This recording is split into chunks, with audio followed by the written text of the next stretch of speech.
pengurus, baik juga yayasan di dalamnya, Masjid Al-Azhar Jaka Permai, semoga senantiasa diberkahi dan dimuliakan oleh Allah Subhanahu wa taala. Alhamdulillah, di subuh kali ini kita melanjutkan kajian kita. Mengawali kajian ini, kami secara pribadi memohon maaf di bulan ini menjadi pekan kedua dalam kajian kita. Biasanya pekan pertama, karena ada uzur yang kemarin kami agendakan dalam satu kegiatan. Alhamdulillah hari ini Allah perkenankan untuk kembali melanjutkan kajian kita. Dalam bacaan imam kita di subuh tadi, beliau membacakan Al-Quran surah ke-3 Ali Imran di ayat ke-45 rakaat pertama tadi. Kemudian dilanjutkan pada ayat yang 53 di rakaat yang kedua sampai ke 55. Ada 3 pesan penting dalam ayat-ayat yang dibacakan tadi. Yang pertama, ada pesan terkait dengan penjagaan bagi setiap perempuan, penjagaan diri, sifat iffah, bagaimana menjaga diri, menjaga kehormatannya sampai dengan kemudian berumah tangga, mendapatkan keturunan yang baik. Dan itu dicontohkan oleh Sayyidah Maryam alaihissalam. Bahkan ketika dianugerahkan satu karunia yang luhur oleh Allah Subhanahu wa taala, dapat mengandung kemudian melahirkan dengan izin Allah, beliau masih mengkonfirmasi, walam yamsasni bashar, bagaimana aku bisa mengandung kemudian dapat melahirkan sementara aku tidak pernah disentuh laki-laki manapun. Jadi diupayakan ya bagi para perempuan muslimah khususnya agar menjaga kehormatan dirinya bila belum berkeluarga, belum menikah, jaga diri, jaga kehormatan, sehingga Allah Subhanahu wa taala dengan penjagaan dan ikhtiar yang baik tadi akan memberikan karunia-karunia yang luhur sampai ketika berkeluarga, memiliki keturunan itu pun akan dijaga dan dimuliakan oleh Allah Subhanahu wa taala. Nah, ini sudah menjadi manhaj perempuan-perempuan yang menjaga diri yang baik akan dipertemukan dengan calon suami yang baik juga dan melahirkan anak-anak yang lebih baik daripada kedua orang tuanya. Yaitu contoh seperti Abu Hanifah yang terlahir dari seorang ayah yang baik, dari ibu juga yang menjaga diri, dan lahirlah kemudian anak yang baik di kemudian hari. Yang kedua, ada juga pesan terkait penguatan akidah. Di dalamnya ada pesan-pesan penting bagaimana kita belajar untuk memantapkan hati dan jiwa kita dalam bertauhid kepada Allah Subhanahu wa taala, sehingga bertauhidnya mantap dengan ilmunya. Kalau orang tua kita dulu menanamkan algoritmanya itu singkat dan padat, mengambil satu bagian ayat dari Quran surah ke-47 surah Muhammad SAW ayat ke-19, fa'lam annahu la ilaha illallah. Jadi kalau kita baca terjemahan sekilas, ketahuilah. Tapi kalau kita baca menggunakan pendekatan ilmu nahwu dan balaghah, maka di dalamnya ada perintah cepat untuk belajar. Fa-nya itu kan harfu atfin rabitin baina syai'aini bila hadd, huruf yang menyambungkan dua peristiwa, konjungsi penyambung dua peristiwa yang berlangsung cepat tanpa jeda. Peristiwa pertama adalah ketika kita bertauhid, menuhankan Allah Subhanahu wa taala. Peristiwa keduanya bagaimana kita menuntut ilmu, belajar pengetahuan dengan baik untuk memantapkan kebertuhanan kita kepada Allah. Maka cepatlah engkau belajar, cepatlah engkau mencari ilmu, supaya engkau bisa mantap bertuhan, la ilaha illallah. Nah, jadi jangan sampai dikasih sembako hilang la ilaha illallahnya, itu ya. Nah, ditawari duniawi tertentu hilang la ilaha illallahnya. Karena nanti ada satu masa yang Nabi isyaratkan dan boleh jadi tanda-tandanya sudah terlihat. Yusbihu mu'mina wa yumsi kafira. Ada orang yang paginya beriman, sorenya luntur imannya. Nah, ini mesti penting kita ngaji lagi. Nah, didialogkanlah kemudian dalam konteks kebertuhanan itu dalam perjalanan Nabi Isa alaihi salam. Itu secara logika, secara rasional diuraikan di turunan ayat itu, bagaimana kita membedakan sifat-sifat Tuhan Khaliq dengan sifat-sifat makhluk. Jadi hanya di dalam Al-Quran satu-satunya kitab suci yang men-challenge, menantang setiap manusia, bahkan pemeluk agama, untuk meriset sifat-sifat Tuhannya guna memastikan Tuhan sejati yang layak dipertuhankan. Jadi seperti apa sih Tuhan itu? Bagaimana sesuatu menjadi yakin kepada kita dengan sifat-sifat itu bahwa kita punya Tuhan? Dalam bahasa cepatnya begini, dari mana Anda tahu Tuhannya Allah? Mengapa namanya harus Allah? Bagaimana kita bisa meyakinkan pada diri kita Tuhan kita adalah Allah? Apa saja sifat-sifat Tuhan itu? Apa yang membedakan Tuhan dengan selain Tuhan? Itu di Al-Quran diurai lengkap, kemudian dilakukan studi komparasi, studi perbandingan. Bila ada klaim-klaim seperti ini dipertuhankan, bagaimana membandingkannya dengan sifat-sifat Tuhan yang sejati? Nah, di dalam urutan ayat-ayat tadi diberi contoh tentang perjalanan Nabi Isa alaihissalam, bahwa ini sifat Tuhan ini begini, sifat Nabi begini, Rasul begini, orang biasa seperti ini. Jadi ketika seorang Nabi ditunjuk oleh Allah, ditetapkan kemudian menjadi Rasul, diberikan mu'jizat, maka semua keistimewaan yang keluar dari mu'jizat itu dilekatkan pada pemberinya. Nabi Isa alaihissalam menghidupkan yang mati, tetap kalimatnya biiznillah. Jelas ya? Untuk membedakan Tuhan dengan yang bukan Tuhan. Jadi kalau punya keutamaan di luar manusia biasa untuk membuktikan legalitas sebagai seorang nabi dan rasul, tetap ketika mengeluarkan mukjizatnya itu, keistimewaan dilekatkan kepada Tuhan pemberinya. Jadi ketika Nabi Isa alaihissalam menghidupkan yang mati, mengabarkan sesuatu yang akan dimakan, sesuatu yang harus disimpan di rumah, kalimatnya tidak lepas dengan kalimat ujung kepemilikan semua keistimewaan itu yang melekat kepada Allah Subhanahu wa taala, biiznillah. Sehingga ketika ada satu kesalahan persepsi mengangkat Nabi Isa di atas kedudukan utamanya sebagai seorang nabi dan rasul, maka Al-Quran dengan sederhana mengajak logika kita untuk berpikir dengan memberikan studi komparatif, perbandingan lagi. Misal, ada orang salah memandang, wah ini bisa menghidupkan yang mati di luar kemampuan manusia biasa, tidak melihat kalimat biiznillahnya, maka diberikan contoh yang lain yang lebih dahsyat dibandingkan ini, supaya kita paham bahwa ini bukan Tuhan, ini seorang Rasul, ini seorang Nabi. Dibandingkan dengan Al-Baqarah misalnya ayat 260, kasus Nabi Isa alaihissalam, sedikit saya perdalam ya.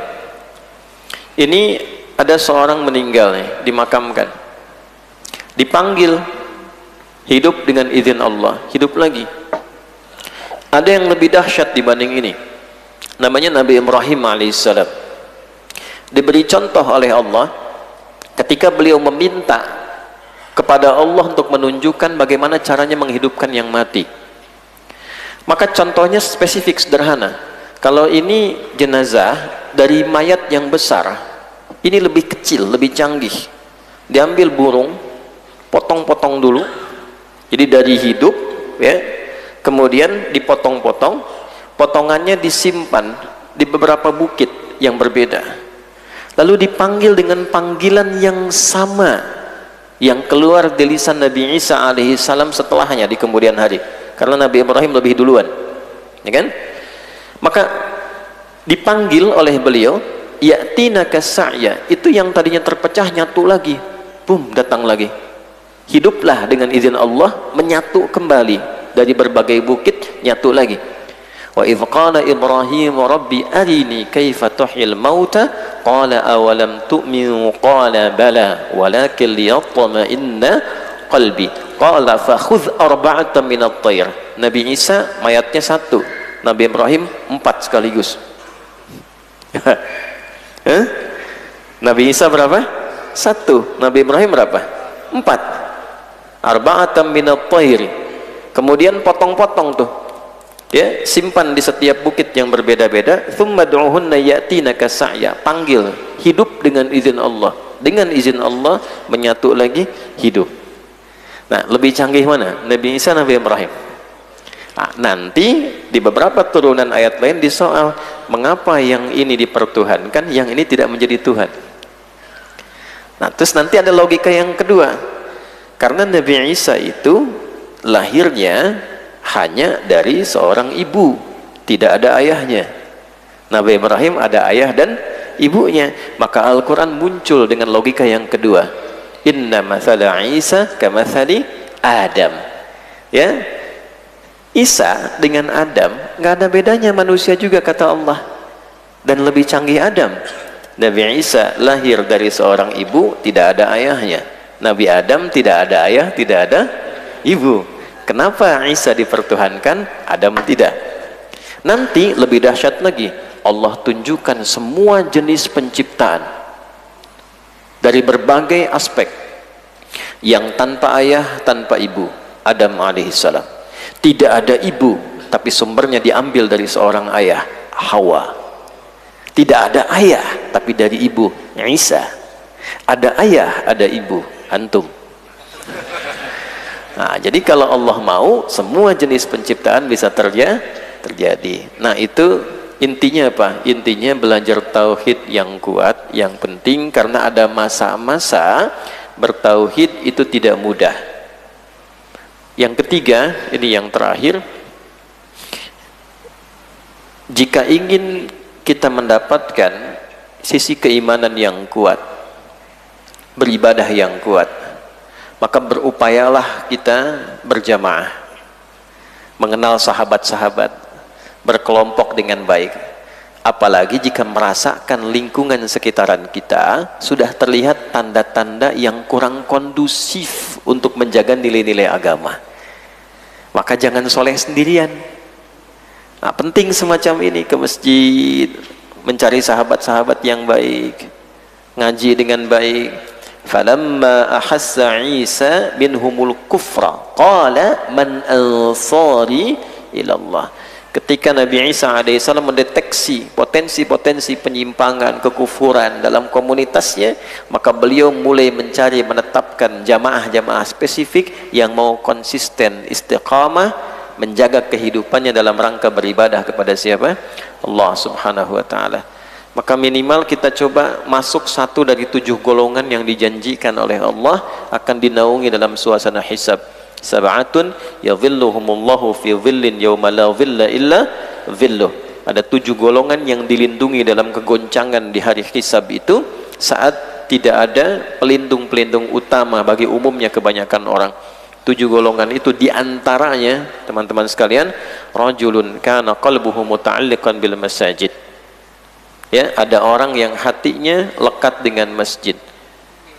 Kemudian disambung lagi dengan rajulani tahabba fillah, adalah orang-orang yang saling mencintai karena Allah. Dia bersahabat, mencari kawan, yang dengan persahabatan dan berkawan ini dia niatkan untuk menaati Allah selama hidupnya. Profesinya bisa macam-macam. Silahkan, ada yang bekerja di perusahaan, ada yang berdagang, ada yang mungkin di pemerintahan, ada yang ngajar di kampus, ada yang kuliah. Ketemu di masjid, duduk sama-sama bersahabat, menjaga ritme ibadah sebelum pulang menghadap pada Allah subhanahu wa ta'ala. Ini barangkali pesan-pesan penting dalam kehidupan kita. Mudah-mudahan kita dibimbing oleh Allah sampai wafat dalam keadaan husnul khatimah. Tidak mudah kita bisa menjaga pemahaman agama yang benar di era-era kini, terutama menemukan guru-guru yang bisa membimbing dengan cara yang baik dan benar secara syariat. Dan nampak terjadi kekinian, kita temukan realita dari berita-berita yang menyampaikan penyimpangan-penyimpangan yang terjadi, bahkan di tempat-tempat yang dimanipulasi nampak seperti pesantren, pusat pendidikan beragama, yang ternyata terjadilah kemudian penyimpangan-penyimpangan dan memberikan seakan-akan ada kesan buruk pada dunia pesantren. Untuk itulah kemudian di bab yang ketiga, bab baru yang akan kita bahas hari ini, Hadratus Syekh Muhammad Hashim Asy'ari menghadirkan satu topik pembahasan khusus tentang 13 langkah cara mencari sosok guru yang menjadi panutan, sosok guru teladan, bagaimana kualifikasi guru yang baik itu, bagaimana kita bisa mendapatkan guru yang menjadi teladan dalam kehidupan kita. Yang 13 langkah ini sanadnya nanti bersambung pada 2 sampai 3 kitab utama. Ya, 2 dari kitab itu saya bawa, yang 1 tak sempat saya bawa, tapi insya Allah saya sudah pelajari. Ini ada Adabul Ulama wal Muta'allimin, saya sudah perkenalkan kitab ini di pertemuan sebelumnya. Kemudian yang lebih lengkap ini ada Tadhkiratus Sami' wal Mutakallim, ya, karya Syekh Al-Kannani. Nah, ini saya bawa karena banyak sekali kutipan di sini, bahkan hampir seluruhnya, sebagian rangkuman kecilnya itu terambil dari kitab ini. Ini kitab yang lebih awal. Nanti saya perkenalkan ketika kita masuk ke dalamnya. Maksudnya nanti kalau ngaji kitab Adabul Alim wal Muta'allim, ingin mendapatkan rujukan utamanya secara sanad. Ini menunjukkan bahwa jangankan penulisnya, penyusunnya, kitabnya pun bersanad. Nah, kalau ingin cari sanad kitab ini informasinya dari mana, nanti tersambung ke sini, ini tersambung dari sini, ini tersambung ke kitab At-Tibyannya Imam Nawawi, nanti isi-isinya sanadnya tersambung ke Imam Ali bin Abi Thalib radhiyallahu taala anhu. Jelas ya? Nah, beliau ngambil dari Nabi sallallahu alaihi wasallam. Baik, nah ini supaya dipahami ya. Yuk kita baca. Bismillahirrahmanirrahim. Al-Babu Tsalits, halaman 29 dari kitab, kalau ada yang sama kitabnya. Fi adabil muta'allimi ma'a syaikhihi wa fihi 12 naw'an minal adab.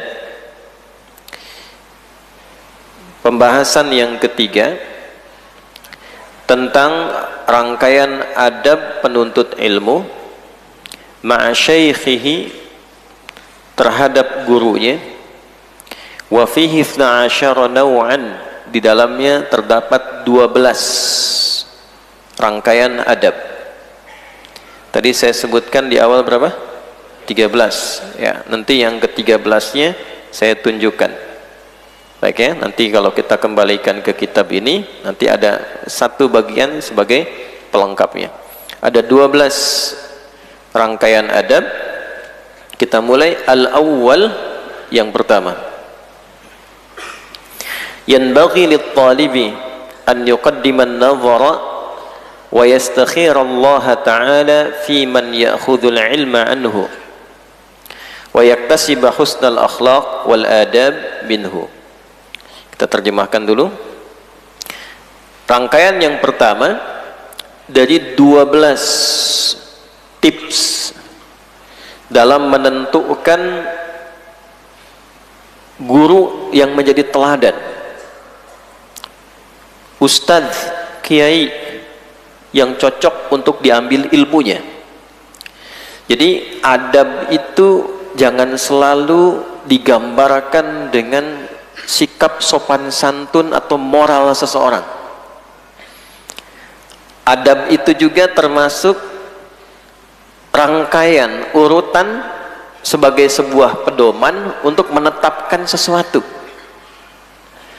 Sebetulnya asal kata adab ini di kalangan orang-orang Arab dulu, bahkan di kalangan jahiliyah 150 tahun sebelum terlahirnya dan diutusnya Nabi Muhammad SAW, sebagai seorang nabi dan rasul itu asalnya berakar dari kata ma'dubah, artinya jamuan makan.